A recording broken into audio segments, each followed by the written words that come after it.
These are the outer bands that are actually creating the most substantial rainfall at this time. And guys, it's impacting central Texas. This is actually extending all the way back down towards the Houston area. If you remember, over the last several days, we've shown how the highest rainfall totals were literally going to clip south central Texas, including our Austin metro counties, back towards I-45 all the way through Houston. And this is just, again, that first initial band, but it's digging into the Gulf of Mexico and pulling up so much Gulf moisture and throwing it just over this large swath of area. We're talking about several miles of just rainfall over and over and over. And this is what was anticipated. And that's why those high rainfall totals we've been telling you about over the last several days were going to be so substantial and so drastically different from one edge of the area to the other.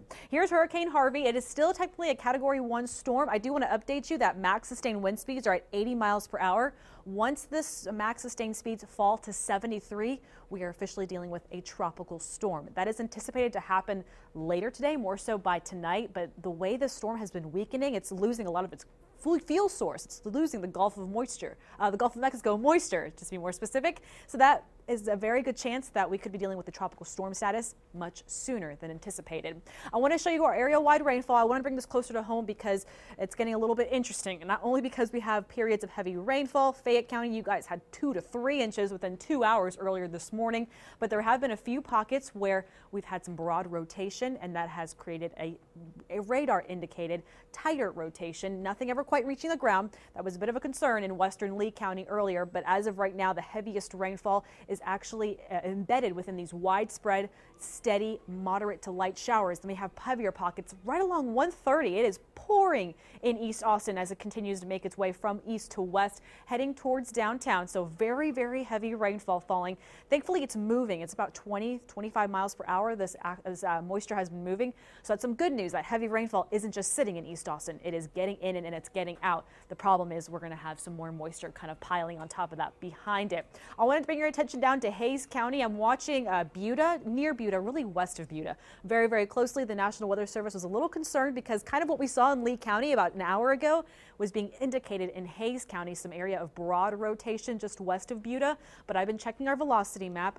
Look at this. Not only has the heavy rain fallen apart, but our velocity, our wind map, showing how we're struggling to get any type of rotation together. So that's some good news. There is no tornado warning in that area, but this is something we've just had to watch out for, because these showers and storms do have the potential to quickly develop or at least spin up a brief tornado. This is all thanks to that tropical moisture. That's why Fayette and Lee counties are under a tornado watch until 1 o'clock this afternoon. But as we saw, just because you may not be under a tornado watch doesn't mean you're free and clear. I really want everyone to be on guard and just keep up with what's going on out there, because with all this moisture in place, those very embedded small storms within these showers could quickly throw up a tornado in our area.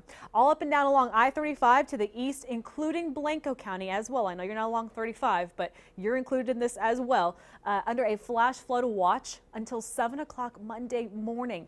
And then we have very strong winds, tropical storm conditions that we're anticipated to deal with from here on forward through this weekend. And that's exactly why there's a tropical storm warning in place for Hays, Bastrop, Caldwell, and Fayette counties until further notice. I want to get you the latest track because, as I mentioned, this storm is about 80 miles per hour. Its max sustained wind speeds are at about 80 miles per hour.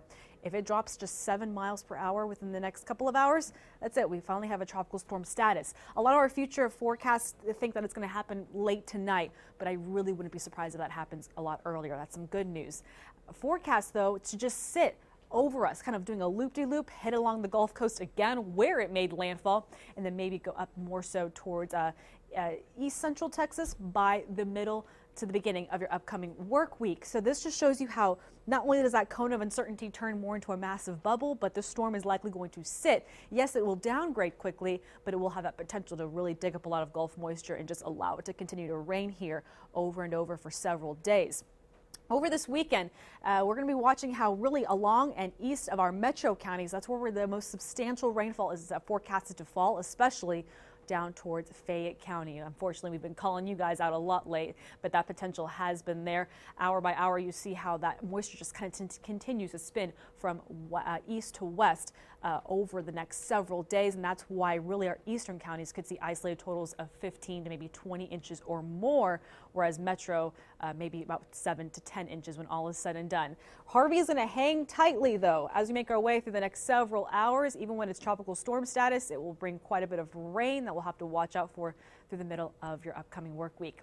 I'm going to get you our latest forecast totals, and I'm going to check in with the Weather Service to make sure we don't have any other areas of concern when it comes to rotation.